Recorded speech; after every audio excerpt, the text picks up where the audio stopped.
এটা আমি তোমার বিউলির ডালটা ভিজিয়ে রেখেছিলাম, সকাল থেকে সারা রাত অবধি ভিজেছিল কালকে। আজকে ভালো করে ধুয়ে একটা কাঁচা লঙ্কা আর এই আমাদার টুকরোটা কেটে এটা পেস্ট করব।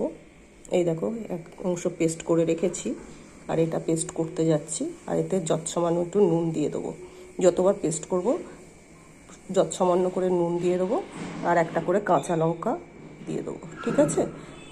এটা দই বড়া বা রস বড়াতেও ভালো লাগবে খেতে।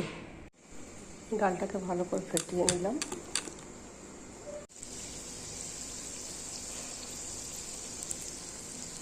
একটা একটা করে দিয়ে বড়াগুলোকে ছাড়তে থাকতাম। যত ভালো ফেটানো হবে তত বড়ার এটা স্পঞ্জি ভাব আসবে।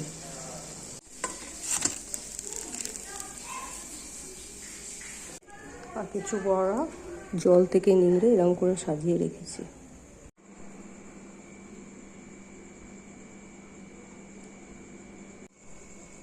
আখের গুড়টাকে আমি একটু জল দিয়ে গলিয়ে নিয়ে ছেঁকে নিচ্ছি।